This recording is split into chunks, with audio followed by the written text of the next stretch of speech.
Hi guys, I'm back. I think I'm just going to split this tag in two because I can't remember on my free YouTube account like how many minutes I'm allowed to have, and I think I was getting towards the limit that I'm not allowed to go over, like how many minutes my videos are, so oh god, that's going to take so long to upload, but it'll be worth it. So anyway, yeah, I tend to jot down like ideas and inspiration. I like to have journals, so I use that, and for the actual story I type, but once again I vary with each project. Like I started typing up an outline for one of my novels a little while ago, so I vary. Alone or with someone else? Alone or with someone else. I've never done any collaborations before. Like when I was younger and I used to make up those like tiny little stories, it was actually my friend I mentioned earlier who's at uni now. We used to write stories together, like we'd do our own separate thing, but we would both do it just as like a fun little task. But recently, very recently, someone on fan fiction contacted me, and like they said they'd been looking for someone to write with, like as a collaboration. So I might be doing a really short fan fiction on Supernatural, like a little collaboration, and I'll be putting my little original character in there, so it should be fun. We were planning some ideas, so hopefully I'll be doing like a little mini, just for fun, practice. I like to use fan fiction for practice, and I know there is a dark side of fan fiction where the writing is not very good, but to a good standard, but there are actually really talented writers on fan fiction, and I enjoy it to use it for practice. So, and it's nice to take a break away from the more pressure projects, like, you know, trying to create something for competitions and stuff. Any typing hacks? No. I wish I did have typing hacks, but I type quite fast anyway. I guess the more you write, the quicker you become, although that might not really be true.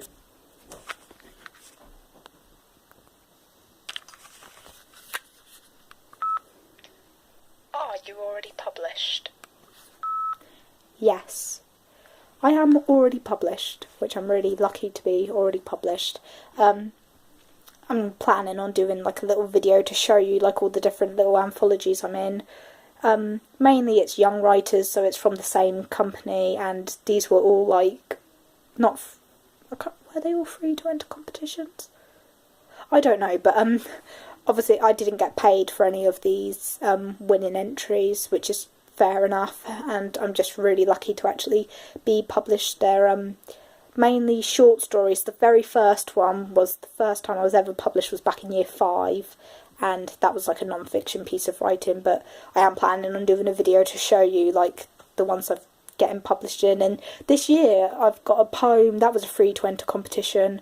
I don't think they've announced the overall winner for that yet. I might win £25 out of that, which would be lovely. I just want to try and win some prize money, just, you know, just to validate writing in a way. Although writing obviously means more to me than just prize money, but it would be nice to try and earn a bit of money doing what you love. But yeah, I'm planning on doing a video to show the different anthologies I'm in, and that one will be published on the 31st of May this year, so that'll be really exciting. And I've ordered an anthology, and if I do win that little £25, that will reimburse me for the amount I paid for the anthology, so, you know, a win-win situation. When did you first consider being an author? How, why, who? When did I first consider being an author? Well, I often use the term aspiring writer, and I know some people think that's like a really negative idea to have, and they say you should stop calling yourself an aspiring writer and call yourself a writer. But I just really like the term aspiring because it just acknowledges the fact that, yeah, this is what I really want to do, but I am also realistic. I am still an aspiring writer. When I have my novel or something on the shelf or on an ebook store that readers can buy, then I will start calling myself a writer. until that time, I'm still aspiring.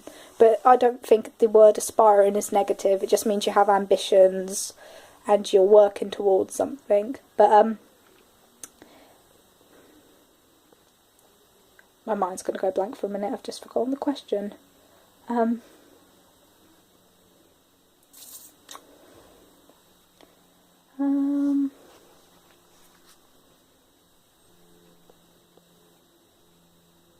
Oh yeah, when did I consider being an author? I do blank out a lot. When I was young, well, like I said before, I started writing from a really young age, and you know when you go through those phases, when you're a child of like, when I grow up, I want to be this, like I want to be a doctor, I want to be a policewoman, all those different careers. I used to say I wanted to be a librarian, and I wanted to be a lot of different things, and like I wanted to work with animals at one point, dropped out of that. But the one thing I always wanted to be was an author, and I kept that going. So I still want to be an author. How many books do you have in draft form? Tons. Wow. I have lots of different pieces of writing floating around on my computer. Lots of different drafts. My current one at the moment is my short fiction manuscript that I'm still like re-editing it, and still a work in progress. Lots of different poems, you know.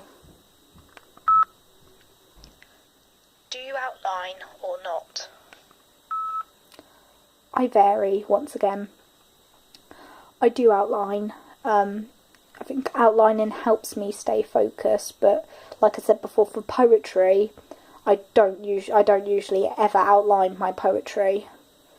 Like sometimes I might write down an idea for a poem, but that just happens naturally. The verses come.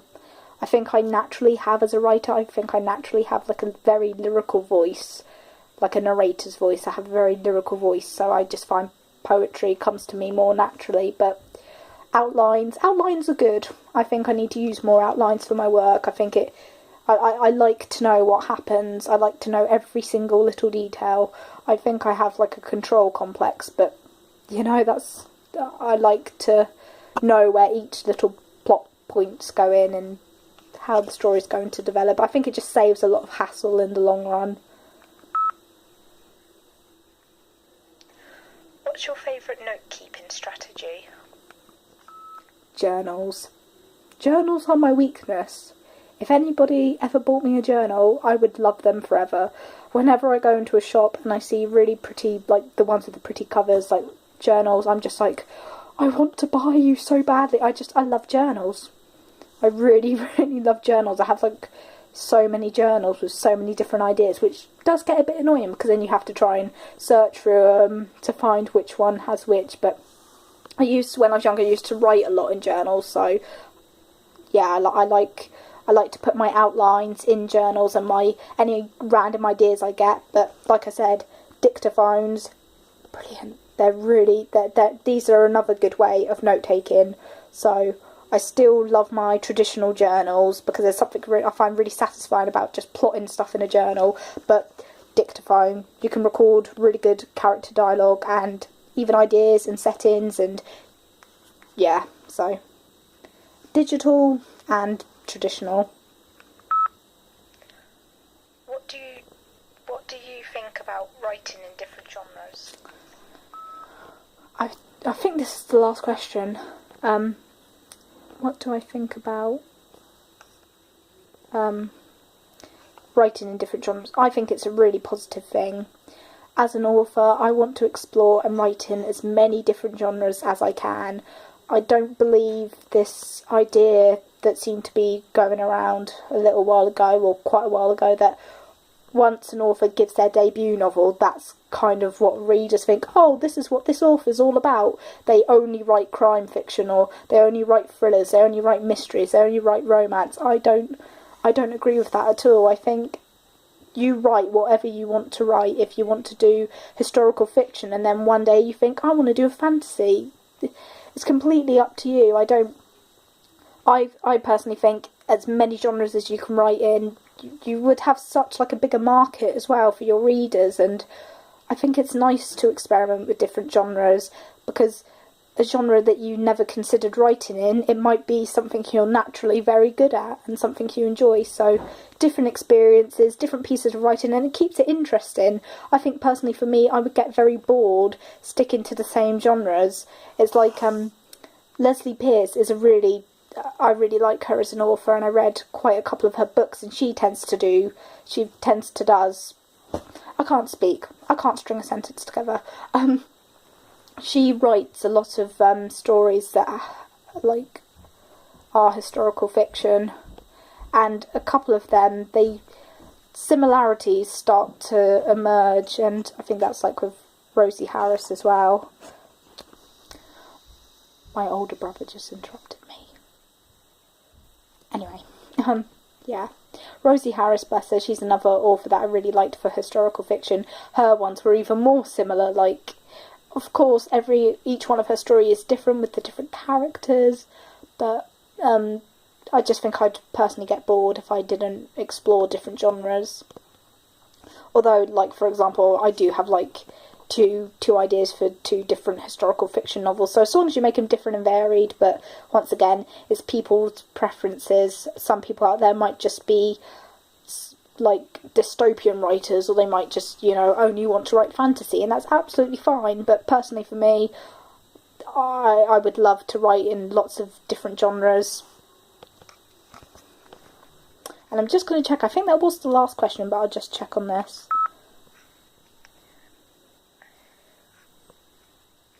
The awkward silence. Yeah, that was the last one. So I hope you guys enjoyed this video. I'm going to try and search for and do some more author tags, because I don't want to think about going back to work tomorrow. Because that's the thing, I have this logical side of my brain that's like, if I was ever lucky enough to be in a position where I could write full time, then I would do that in a heartbeat. But it's not always that simple, so yeah. I don't want to think about my apprenticeship tomorrow, going back. But you have to. You have to, so I hope you guys enjoyed this video, and I'm going to do some more writing tags. Bye!